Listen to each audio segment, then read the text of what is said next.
Eu sou Reginaldo Freitas Júnior e com muita gratidão e com muito orgulho sou instrutor nacional da Estratégia Zero Morte Materna por Hemorragia. Hoje vamos conversar um pouco sobre o manejo invasivo não cirúrgico da hemorragia pós-parto com 3 objetivos principais. A discussão das manobras de compressão uterina, o uso do balão de tamponamento intrauterino e o uso do traje anti-choque não pneumático. As manobras de compressão são o ponto de partida desse sequenciamento de tratamento. E a manobra de Hamilton é talvez a manobra mais difundida para o uso no pós-parto imediato. Ela requer a necessidade do esvaziamento vesical e, como vocês podem observar na ilustração, a própria natureza da sua execução pode causar dor e desconforto e, por isso, a orientação é que ela seja preferencialmente indicada sob o uso de analgesia. As manobras de compressão uterina elas precisam ser entendidas como estratégias de controle transitório da hemorragia pós-parto. E é por isso que o seu uso deve ser concomitante à administração do uterotônico, já nas doses e no esquema de tratamento, como a gente vai ver na aula de manejo medicamentoso. Uma outra opção são as manobras de Chantre-Pitat, que também determinam compressão na parte mais baixa do segmento uterino. A semelhança da de Hamilton, quanto antes instituídas, melhor. Mas a orientação para esse tipo de manobra é que elas sejam empreendidas com o máximo de força necessário para determinar a compressão mantida, entretanto, sem causar dor. E aí, a orientação é que por 10 minutos, no mínimo, essa compressão seja mantida de forma consistente para que avaliemos a sua efetividade. Uma vantagem desse tipo de manobra é que a outra mão ela pode, ao mesmo tempo, palpar e perceber a consistência do fundo uterino e já instituir a massagem uterina de forma simultânea.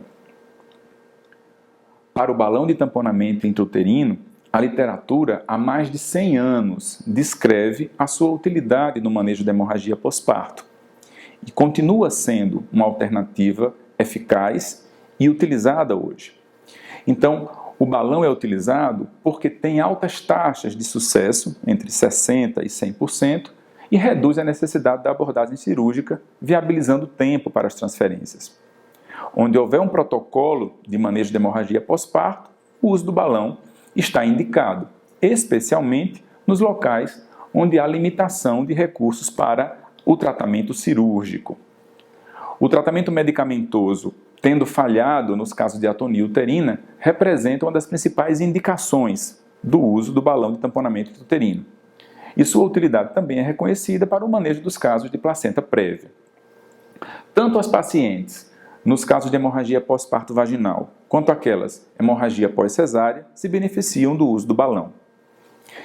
O mecanismo de ação do balão é descrito como sendo determinado pela elevação da pressão intrauterina acima da pressão arterial sistêmica, bem como pela compressão das artérias uterinas determinada pela pressão hidrostática do balão, além da indução das contrações uterinas que o balão determina. Quanto ao custo do uso do balão, ainda que em algumas situações os balões industrializados tenham um custo elevado, mas a Estratégia Zero Morte disponibiliza um vídeo especificamente abordando a confecção dos balões artesanais, que trazem alternativas muito interessantes e viáveis para a instituição dessa estratégia em diferentes cenários de atendimento obstétrico. Como contraindicações, o balão tem a primeira delas como sendo sangramento de origem arterial, que sabidamente requer exploração ou embolização. Da mesma forma que, se há indicação clara de histerectomia, essa não deve ser adiada em função de uma estratégia de tamponamento. A ocorrência de infecções na vagina, no colo ou no corpo uterino também contraindicam o uso do balão. E, por questões óbvias, na gravidez não se recomenda o seu uso. Anomalias uterinas que possam distorcer a cavidade e limitar a sua eficácia também impedem, não indicam, o seu uso preferencial. Na suspeita de ruptura uterina, nas pacientes que têm alergia a componentes do balão, e é importante salientar que a literatura não apresenta evidências fortes o suficiente para recomendar o seu uso nos casos de coagulação intravascular disseminada. Uma vez estando o balão bem posicionado, é importante que testemos a sua efetividade. E um teste considerado positivo significa sangramento controlado, quando menos de 50 ml em 30 minutos são observados como sangramento. Lembrem da aula de estimativa de perda volêmica.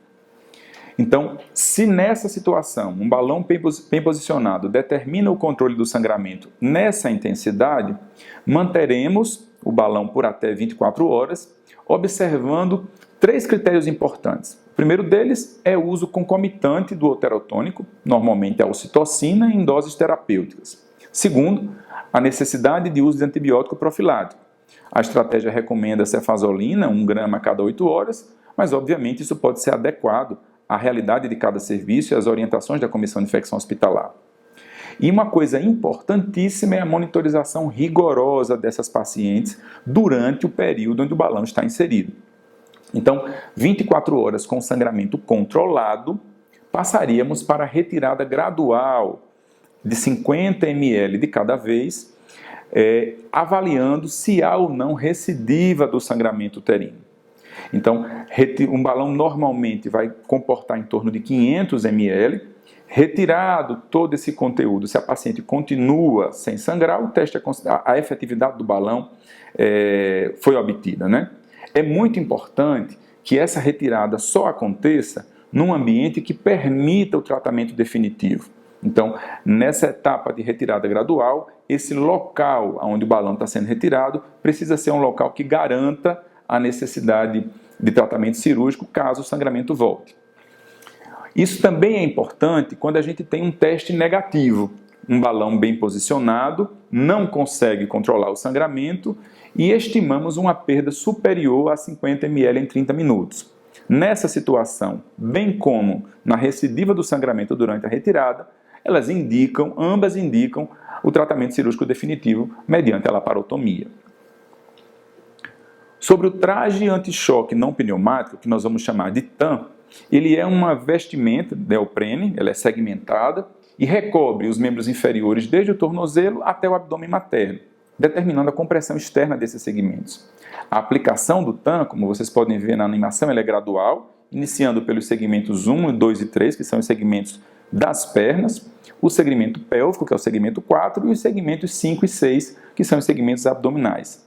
Percebam que no segmento 5 há uma bola de espuma que especificamente comprimirá o fundo uterino. Existe um vídeo da estratégia também especialmente pensado para mostrar a vocês o uso do TAM. Por que usar o TAM?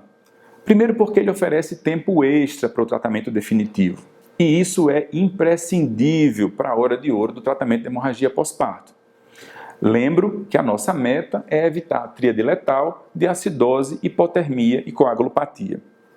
E onde houver um protocolo para hemorragia pós-parto, que requeira, por exemplo, a necessidade de transferência, o TAM terá o seu uso. Então, normalmente, nos locais onde o tratamento definitivo ele é limitado, o TAM é muito bem-vindo.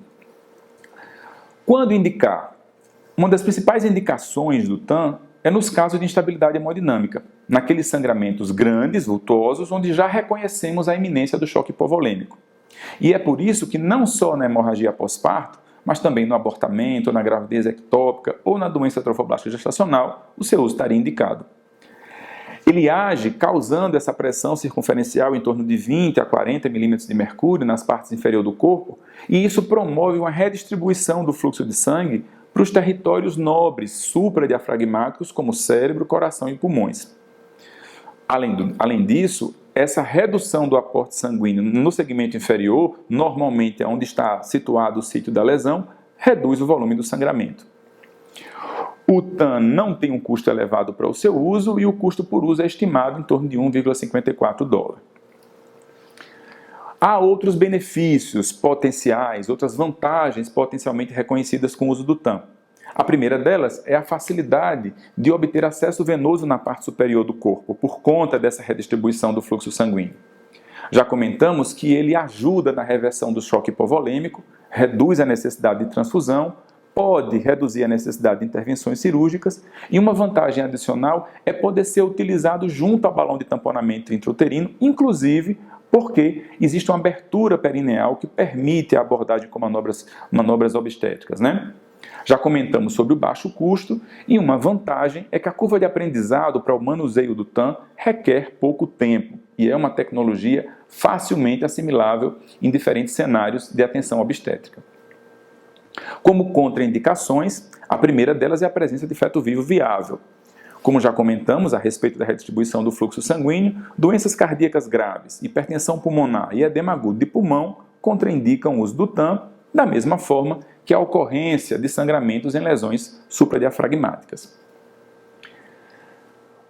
O TAM sendo efetivo no controle do sangramento, nesse período, por exemplo, da transferência, da remoção, enquanto se obtém a estabilidade hemodinâmica, é importante que atentemos para os critérios de retirada do traje. E esses critérios, eles têm como ponto de partida, como condição sine qua non, a perda sanguínea menor do que 50 ml/hora por no mínimo 2 horas. Novamente, eu chamo a atenção para a necessidade da estimativa da perda volêmica. Nessas condições, se a paciente mantém frequência cardíaca inferior a 100 batimentos por minuto, pressão arterial sistólica superior a 90/100 e hemoglobina maior do que 10, ainda sob monitorização rigorosa, nós lançaremos mão da regra dos 20 para a retirada do TAM.